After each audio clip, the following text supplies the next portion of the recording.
Hi. It's good to have you. It's good to see you. I'm glad you're here because I have something so important I want to talk about today, and if nobody was here, it would be really boring.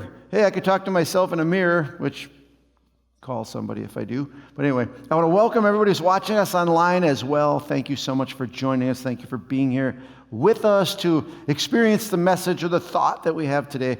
This thought today is carried on from the series. We're kind of going along on the series. This is week 3 in this series of preventative maintenance. Think about that. Preventative maintenance. An ounce of prevention is worth a pound of cure. The value in preventing things from breaking, preventing things from going wrong in the future and all that catastrophe. And Shaheen talked about this business uptown. It's called Victory Lane Quick Lube and Car Wash in North Branch and Chisago. And he said if you go in there, you say, hey, I need my oil change. That's what they're experts at, oil change. You thought that maybe the dealership was, but the dealership changes about 8 to 10 oil changes a day, and Victory Lane changes 50, just so you know that's what they do. And he said he's not a sponsor, and he told me to say we're not a sponsor, but I am kind of a sponsor. But anyway, if you go to Victory Lane, Quick Lube and Oil Change, you will see that they are going to offer you all kinds of services where they're going to offer you to change the fluid in all the fluids. Basically, that's what they do, change fluids. Why? Because the fluids in your transmission, the fluids in your radiator, the fluids in your power steering, it's like the blood that goes through your body. It's the cheapest way to make sure things are going well, is to just keep clean fluids in there. So it's about preventative maintenance. Yes, it costs a little money to prevent things from going wrong, but it's way cheaper than repairing something later on. And that's just your car. It's so many things in our life that things need to have preventative maintenance. It's just part of life, okay? That if you've been around Dr. Pete at all, he is always, not really, because he cares about people. He's always, what's best for you is make sure you exercise and eat right. Things are better for you. And he's not saying that you're going to feel better tomorrow. He's not saying that, you will see the difference. What he's saying is this: I know what I'm talking about, and it prevents down the road things that could horribly go wrong. And then you got to try, once you're sick, it's too late most of the time. So preventative maintenance. But here's the deal. All of us have been offered preventative maintenance in our life. All of us have been heard things that, hey, this would be good for you to do. But so oftentimes we don't. Is that true? Think about it. Is that true? Last time you were at Victory Lane, Quick Lube and Car Wash in North Branch and Chisago, and they offered you another, thing, clean your engine, do whatever, injector cleaning, whatever. And if you said no, why? Why'd you say no to that? The last time somebody told you, you really should eat right, you should exercise a little bit, and you said, no. You ever analyze why? Deep down inside, why? And it really comes down to this. It's because we think it doesn't matter. Oh, what do you mean? My tranny runs fine. What do you mean? I feel good. And we really think it's more of a nuisance. Like, really? You want me to do that? And deep down inside, we don't try to analyze it, but what's happening is it doesn't matter. At least it doesn't matter right now. And so we do that. But this whole series is about really asking our questions. What if it does matter? What if it does? What if it does make a difference in our stuff, in our life, in our relationships, in our physical body? What if it does matter? What if it does make a difference? What if these preventative things could change our future? What if it really will kind of like set our destiny and make our life better and we experience life better and more fuller? Like, what if it really did? And we're trying to suggest that it does. What if the things you've heard God says in the Bible, the things that God says for our life, to do this and don't do that, what if those things were all about our life? God knows how to prevent catastrophe, trouble, difficulty, worry, pain in our life. So God knows that, and he says, hey, you could take some preventative maintenance so this doesn't happen in your life. Like, what if that was true? Wouldn't we want that? Because I know this, when catastrophe comes, everybody wishes they would have taken preventative maintenance. What if it did matter? What if it did really, truly make a difference? There's something that the Bible says, and it's a proverb, and there's so many incredible proverbs. It's written by King Solomon, and it is not just King Solomon's ideas. It is really inspired by God, kind of gave him these truths for life, and it's just amazing to read through those. But one of them says, there is a way that appears to be right, but in the end it leads to death. Gosh, isn't that true? Think back for some mistakes we've made, for some problems we went through.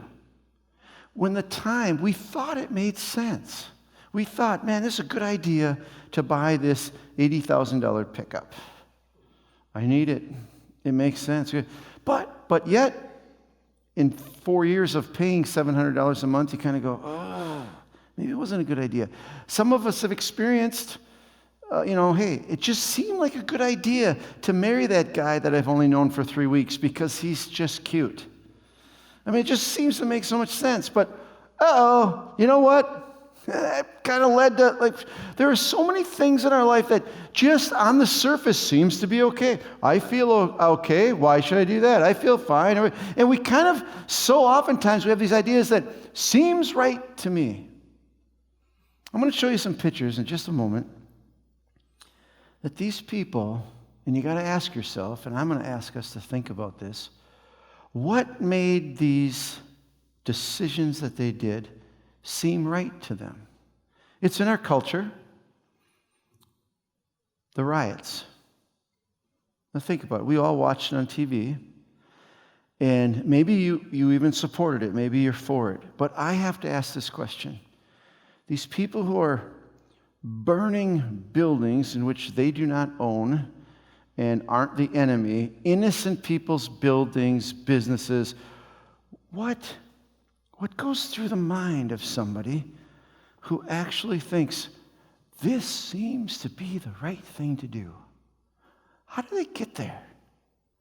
I'm mad at you, so I just feel like it's the right thing to do to burn your house and your building and break your windows and destroy your car.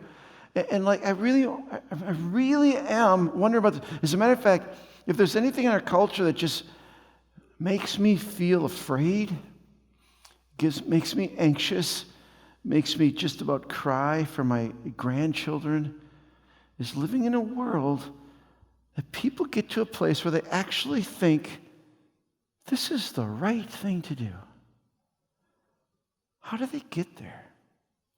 How about this? I know I was going to say I've been in jail. I have. Never prison. I've been to prison visiting people, but that's a different story. Let's not go there. If you've visited people in prison, most of the people there are innocent. I get it. But here's the point. But are they really? No. It blows my mind. How can somebody actually think it's the cop's fault that I'm in prison? Yet, what makes somebody think? What seems right to them that I can kill somebody that I'm mad at? And that feels like the right decision. What makes somebody feel like the right thing to do is to steal from somebody? The right thing to do is to take that, distribute that, break the law in whatever way, and they think it's the right thing to do. And I'm serious, how do we get there? And I really feel like, and some people feel that way, but we only know what we know. But how do people think this is the right thing to do? This is the right thing to do. Break the law, do whatever. And our homeless population, and I'm not picking on any of these people, and I know a lot of homeless has a lot to do with, mental illness and stuff, but this idea that how do we get to a place, because I don't have anything, you should give me something.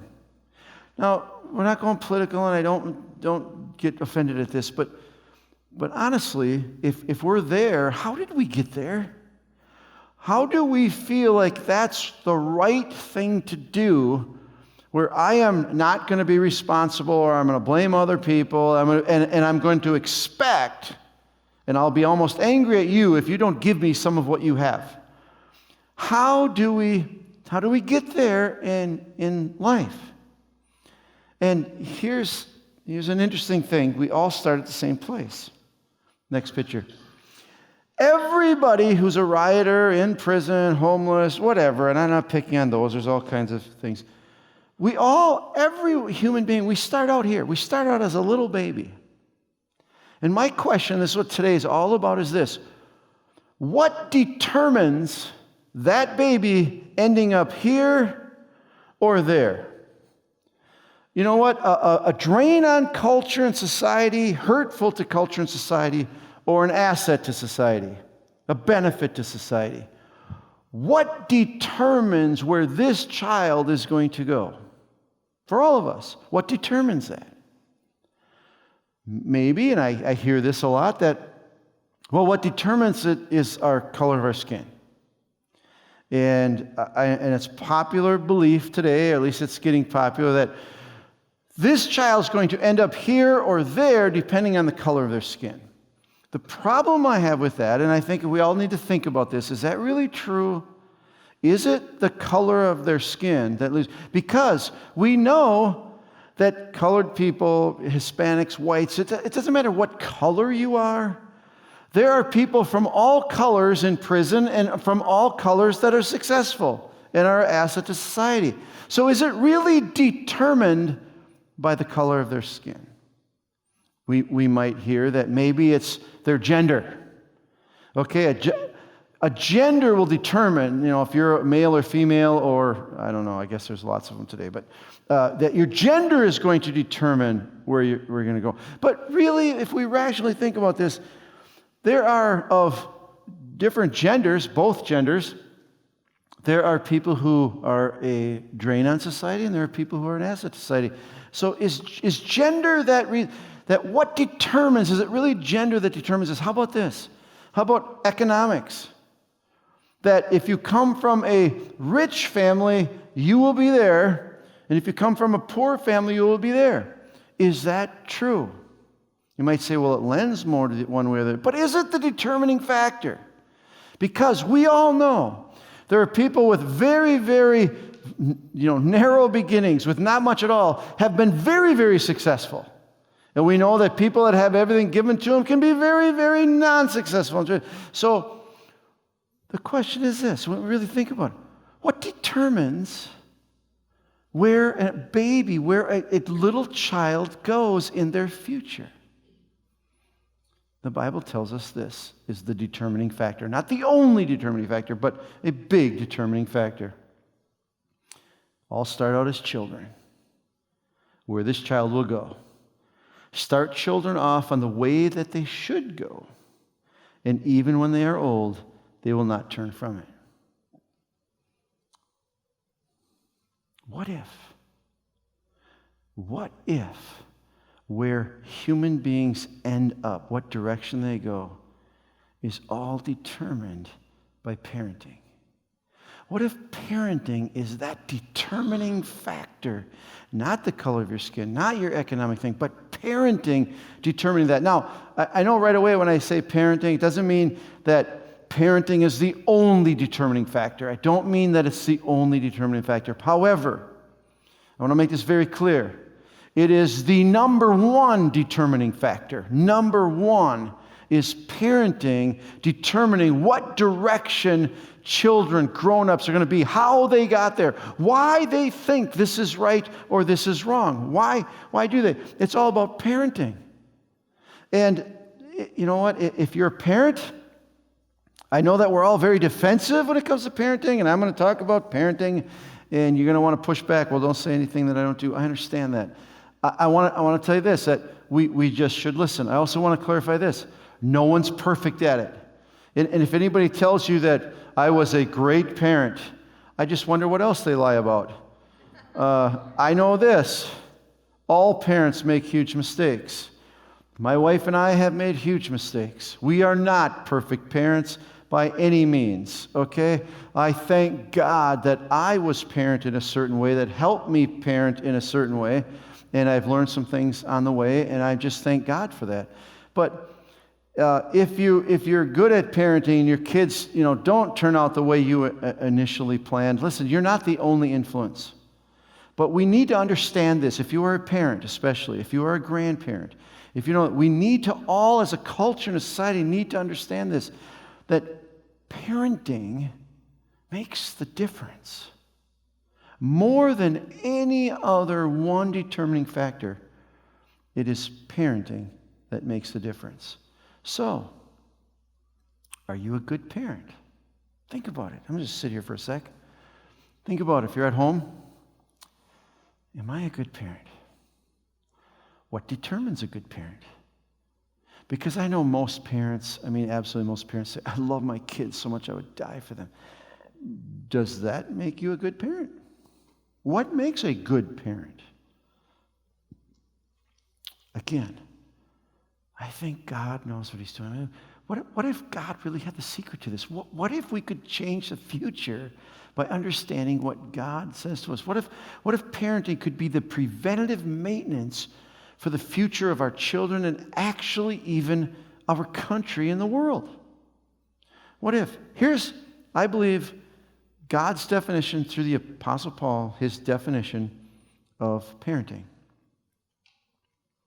Fathers and mothers, fathers, do not provoke your children to anger by the way you treat them. I'm going to get back to this in a second.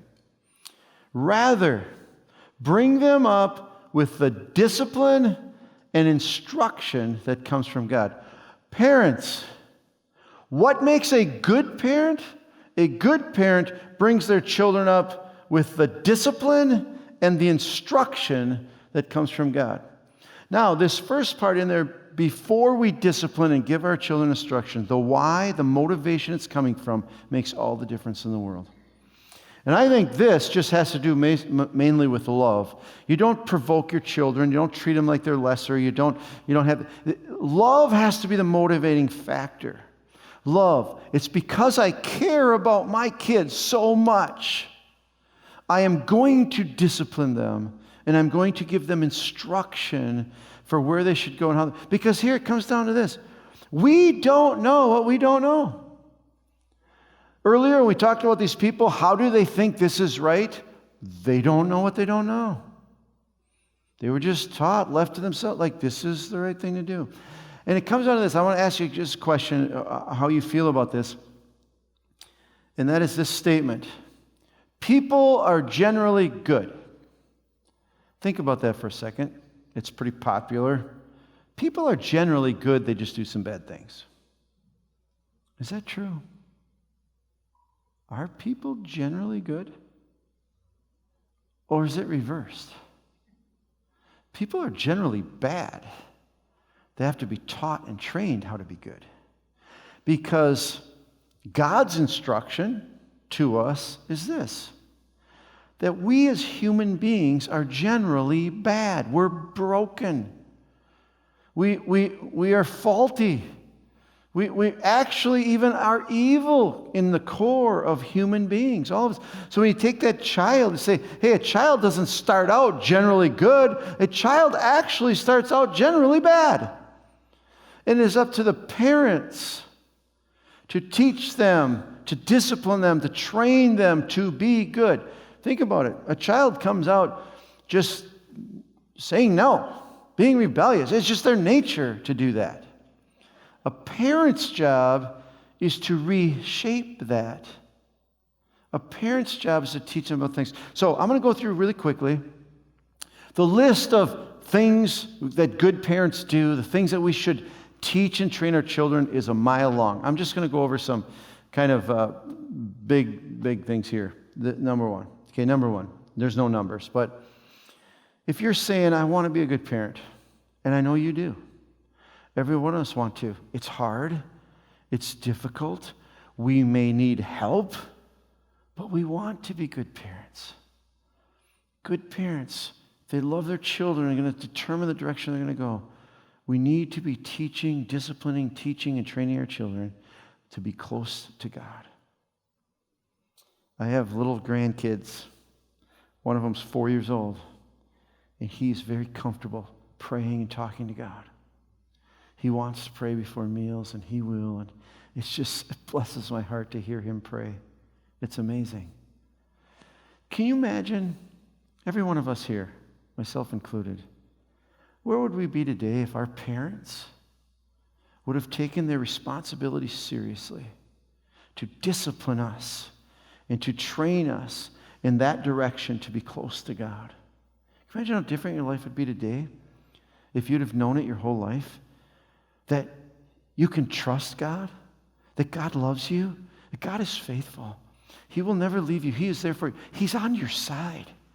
What if your parents would have taught you that the things that God says, what the Bible says about don't touch a hot stove, don't run out in front of a moving car, these things for our life.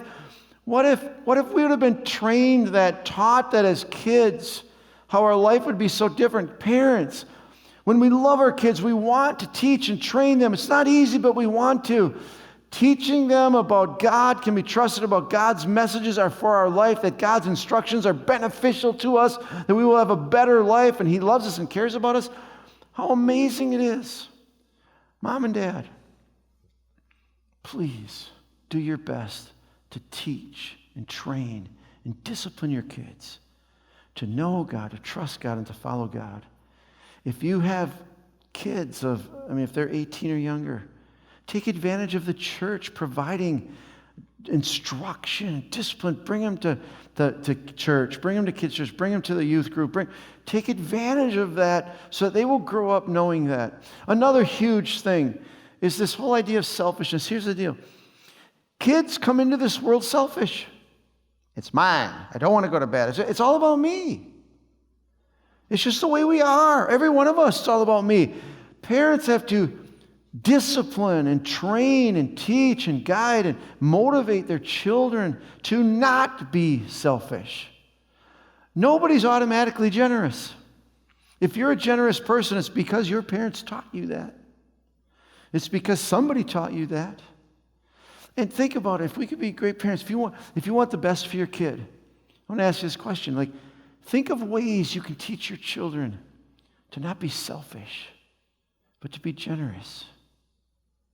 When they're playing with their toys and their cousins come over, or their siblings, if you see your child go, no, it's mine, they can't touch it. Okay, am I making fun? I'm not supposed to make fun. Anyway, if they do this, listen, if your child is doing those things, it's a great opportunity. I know it's hard. It's a great opportunity to teach not to be selfish, to share your stuff. Will it be easy? No. You're going to see your child who you love cry. You're going to see their heart being broken. But you know what? If you love your kids, if you're a good parent, you will take advantage of teaching them to not be selfish, but to be generous. It's a huge thing for the rest of their life. Huge. Rebellion. We come rebellious. But if parents don't teach their children to not be rebellious, if we don't teach our kids to submit to authority, to submit to people above them, if we don't teach them that, they're going to be in prison someday. Most likely. Because it's tough to get in this world without rebellion. And live with rebellion. And I'm going to tell you something right now that we've all seen, so don't criticize me, okay? Every one of us have been in Walmart, and we've thought to ourselves, that kid's going to be in prison someday. Haven't we? Holy cow, that kid's never going to be able to hold a job. That kid's never going to, be able to make it in life. That kid's, you know what? If he's being rebellious to you, if he's being rebellious to his teacher, he's going to be rebellious to the police. And they have more authority behind them. You don't rebel. You teach your children to submit to authority. I remember I was brought up and tried to teach this to our kids. But my dad was very clear about authority. When we were growing up, authority. Any adult, you referred to them as Mr. or Mrs. Your teachers, yes sir, no ma'am, that kind of thing. Just very respectful. I remember my dad telling something, and I know most of you are probably not even going to agree with this. I get this, but I just want you to think about it. For the purpose of teaching us to not be rebellious, but to respect authority, my dad would tell us when we went to school, if you're ever in an altercation with a teacher, he said, I will take the teacher's side every time. But Dad, what if they're wrong? I don't care. I'm going to take the teacher's. Why? It's not about that. Did you do this? It's not about that. It's about something bigger than that. And that is that you don't stand there and argue with authority, even if they're wrong. You need to learn this lesson. You need to learn it in your life as you go, that you do not rebel against authority. Now, can you take action? Can you follow the right train of thought? Yeah. But rebelling, you've got to somehow teach your children to respect authority. It's huge in their life. Irresponsibility. All of us, we naturally are irresponsible. Naturally, we are. We like have somebody else do it for us, and we just leave our stuff. Somebody else make up for it. It even leads to this whole, this irresponsibility leads to the next one. But this idea that, well, I don't have to. I get somebody else to do it. How can we teach our children to be responsible? Because we all know, where culture goes, we all know that your children who you love are going to have more success in life if they are responsible. So how do you teach your kids to be responsible? Are they picking up their clothes? Are they putting their shoes? Are they making their bed? Are they doing the things you say? Brush your teeth, go to bed. Or like these things. Guys, this isn't about who cares what time your kids go to bed. This is much bigger than that. This is about teaching, training, discipline to be responsible for their things and their actions, and teach it, because it'll change the thing. This whole entitlement thing. Listen, we don't want our kids to feel like somebody owes them. We don't want our kids to go through life saying, I can't make it on my own, I'm weak and I can't, and somebody's got to take care of me. We don't want that for our kids. How can you teach your kids responsibility? This whole idea about being not entitled, but actually, I think this is a good one. To teach and train and discipline our kids in the fact of this. Nobody owes you anything. Because here's the truth. God doesn't owe us anything. No one owes us. And when we understand that, when God does something good, we're thankful. See, if we feel God owes us something, then we're never satisfied. Oh, God did this for me. He didn't do it good enough. But when we know that nobody owes us something, and they do give us a job, and they do treat us nice, then we're thankful for it. Like, thank you. That's awesome. I'm appreciative. If you are, how do you teach your kids? I would just suggest, if you're giving your kids an allowance, and they're not earning it, you just do it. You're my kid. You get money. Rethink that one. Because we want to teach our kids that nobody owes you anything that you don't merit by your work and effort. It'll change their life. It will. To manage their emotions. Parents, do we really want our kids, when they don't get their way at work, they don't get their president voted in, to have a temper tantrum and to throw a fit and to stand on the street and cry? Really? Do we? Don't we want our kids to be adults someday, to manage their emotions? How do we teach our kids to manage their emotions? Well, when the cat runs away, you sit with them and you say, I'm sad too, and we're sad, and you cry with them, and this is heartfelt. But now we move on. We don't live there. Oh, the teacher gave me some homework I don't like math. I know, I get you don't like math. This is where parenting comes in. But you're going to do it anyway. We feel emotions, we're emotional beings. But if we don't teach and train and discipline our kids to manage their emotions are going to manage them. To say, hey, I know you're sad, but you got to do this anyway. I know we got to overcome our emotions. I know you're very, very angry. Anger is a real emotion. You're angry. But it doesn't mean you can punch them. It just doesn't. And how do they know unless we teach and train them? Principles. Like I said, this list can go a mile long. I'm trying to just hit the surface here. Principles. This idea of principles. How about if, are you guys listening? Are you listening at home? I feel like you're asleep. You with me? These principles. Principles mean it's always right or wrong. How about if we teach our children the opposite of situational ethics and principles? So in other words, it's always wrong to lie. It's not okay if you get a raise. It's not okay if you can get this from people. It's never okay to lie. A principle. The rule the rest of your life.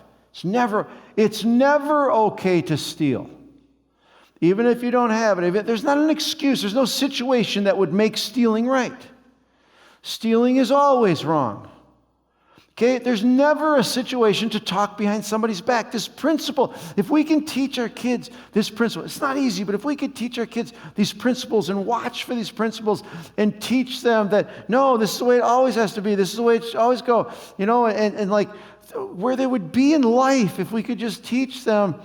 These principles don't change because of how you feel. These principles don't change because of this situation. No, this is always good. This is always bad. This is always right. This is always wrong.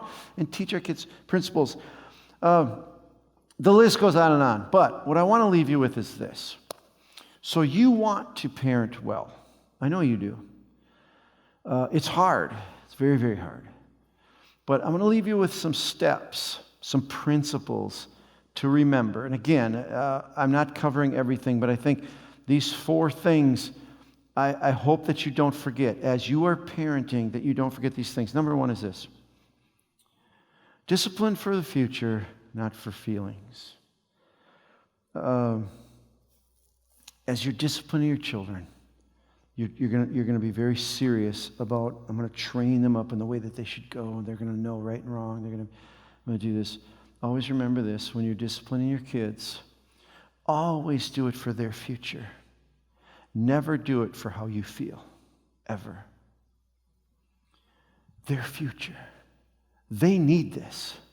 I need to hold them to this. I need to punish them for this. I need to. Why? Because it's going to determine where they're going to go.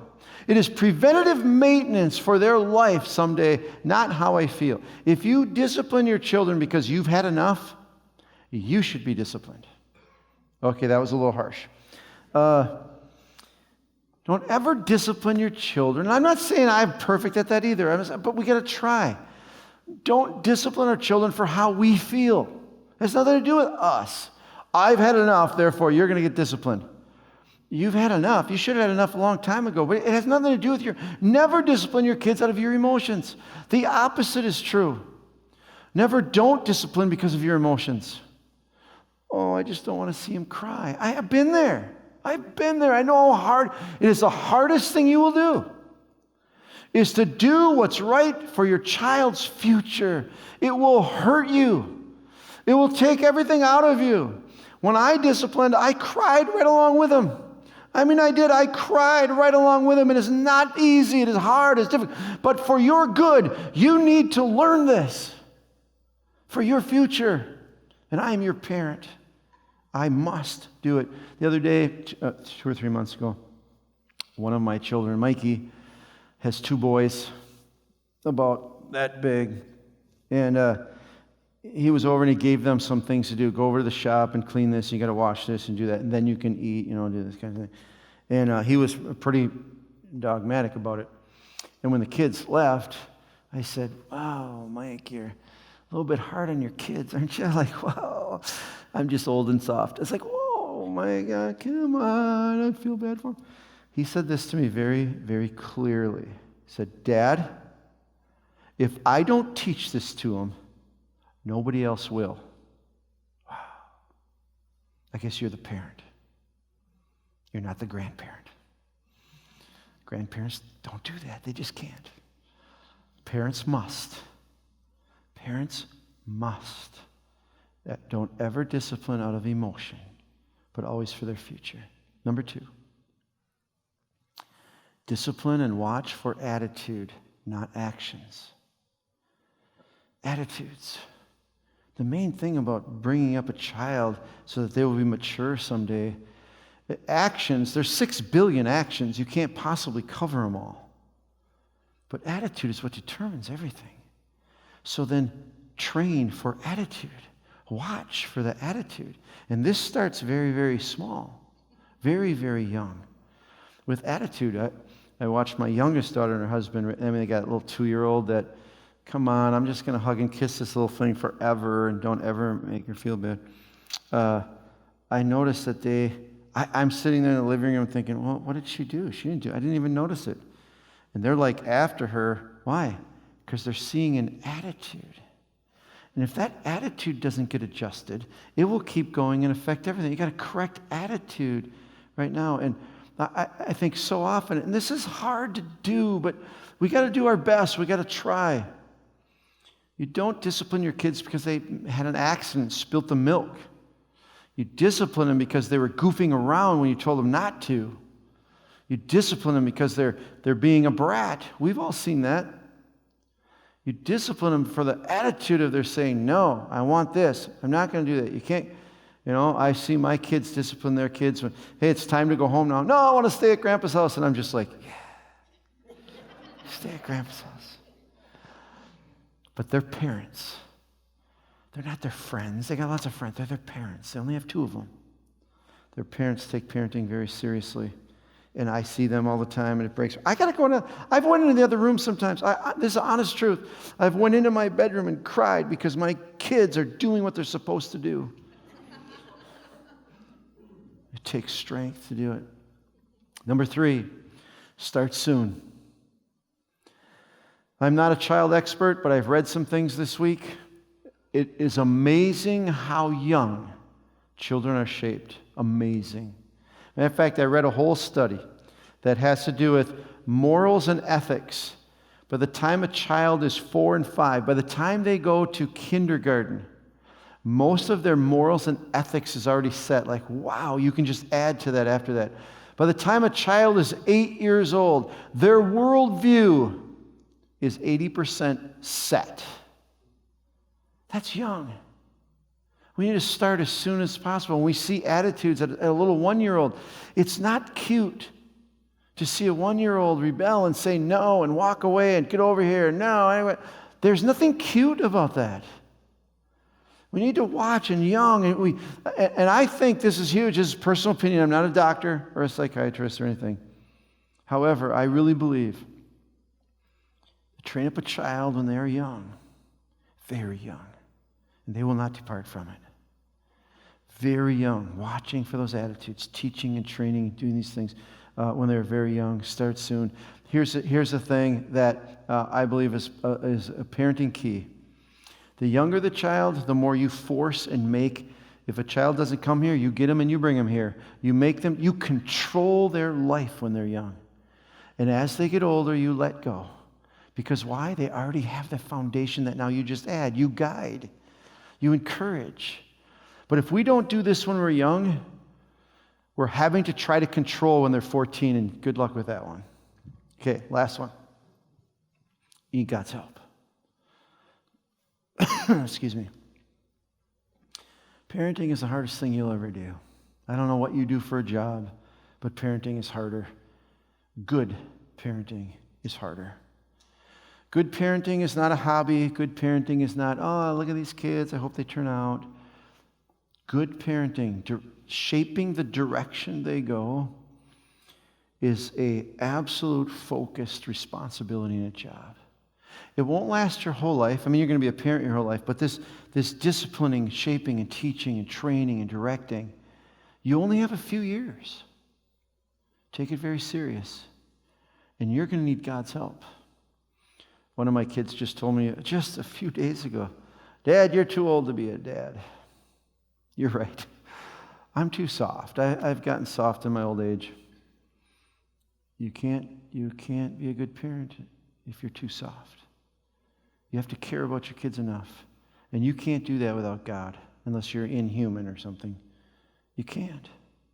Two things we need from God. We need God's wisdom. The Bible says that's something God hands out freely.